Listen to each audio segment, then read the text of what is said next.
Hey everyone, and welcome. Have you ever picked up a tiny pill and really thought about what's inside? Well, today we're going to pull back the curtain on the hidden science and the real unsung heroes that make our modern medicines actually work.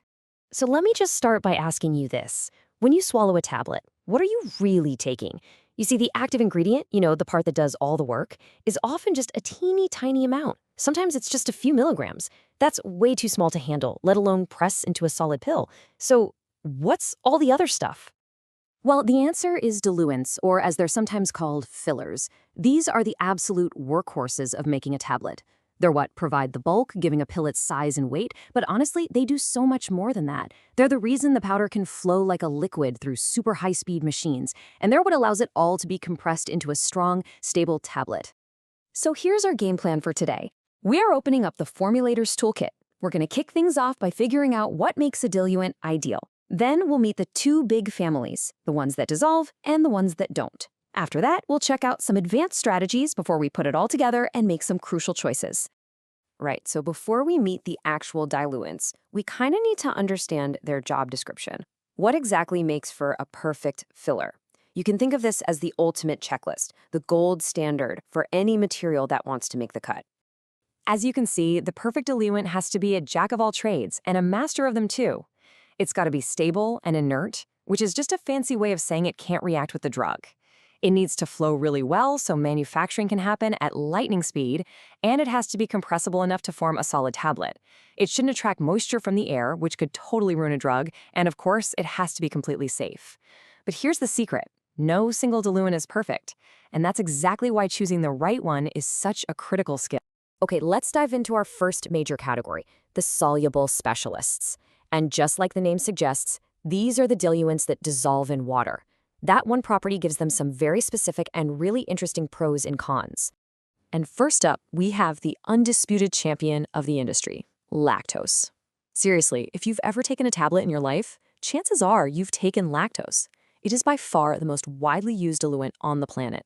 It's a true go-to for formulators because it compresses well and it's pretty inexpensive. But here's where lactose gets interesting. It kind of has a split personality. On one hand, it's amazing for a process called direct compression, where you just mix everything and press it, and it has a nice mild taste. But it has a huge weakness, something called the Maillard reaction. If your drug has certain chemical groups, lactose can actually react with it, causing the tablet to turn brown and degrade. And of course, it's a total no-go for anyone with lactose intolerance. Next up in our soluble toolkit is mannitol. I like to call this one the palatability pro. Whenever the taste, the feel in the mouth, and just the overall patient experience are the most important things, well, that's when mannitol really shines. Mannitol's strengths are super clear. It has this pleasant, sweet taste with a really unique cooling sensation on the tongue, which makes it the #1 choice for chewable tablets or those ones that dissolve right in your mouth. It's also not very hygroscopic, meaning it doesn't attract water, so it's great for protecting sensitive drugs. The trade-offs? Well, it is more expensive than lactose, and if you use a lot of it, it can cause some tummy troubles. All right, let's switch gears and move on to our second category, the insoluble workhorses.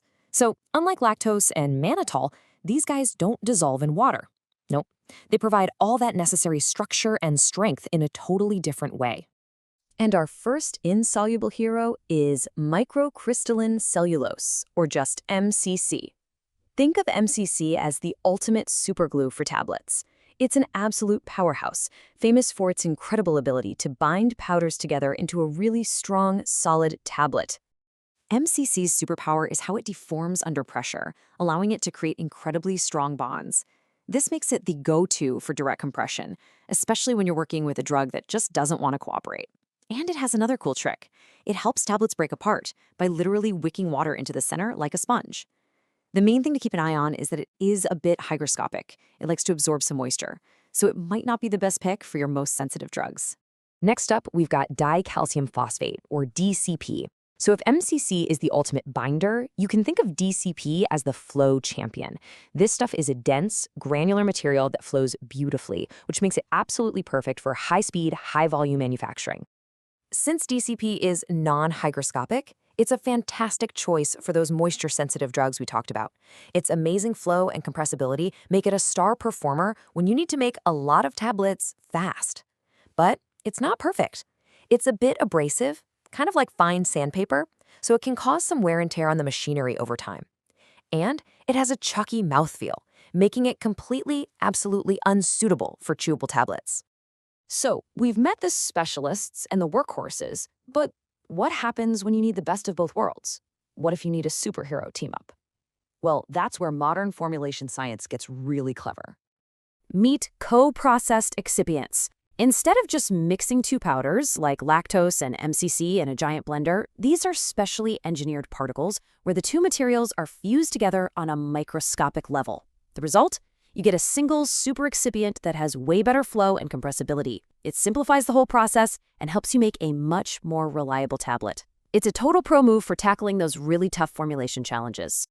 Okay, so now that our toolkit is fully stocked, let's put this knowledge to the test. Because the real skill of a great formulator isn't just knowing what the tools are, it's knowing exactly which one to pick for a very specific job. Okay, first scenario, you've got a drug that completely falls apart if it gets wet. It's super sensitive to moisture. Which diluent are you going to reach for? Well, your best bets are the non-hygroscopic options, right? So DCP and mannitol are your top choices. And you'd want to be really careful about using MCC, since we know it has a tendency to soak up moisture from the air. Scenario 2, you're making a chewable vitamin for kids. In this case, patient experience is everything. The choice here is pretty obvious. Mannitol and its cousins like sorbitol and xylitol are perfect, thanks to that sweet taste and pleasant feel. And the one you would absolutely 100% avoid? DCP. Nobody wants to chew on chalk. And for our final challenge, you have a drug that just will not stick together. It's like trying to build a sandcastle with bone-dry sand. This is when you bring out the heavy hitters. MCC is the classic problem solver here because of its incredible binding power. And for the really, really tough cases, a co-processed excipient is your ultimate solution. What you wouldn't use is something like native starch, which on its own has terrible flow and compressibility. So what's the bottom line here? Let's wrap this up. Diluents are literally the foundation of a tablet. Choosing the right one is always a careful balancing act between the drug's own personality, the manufacturing process, and, most importantly, the patient. And the real key is to think like a formulator.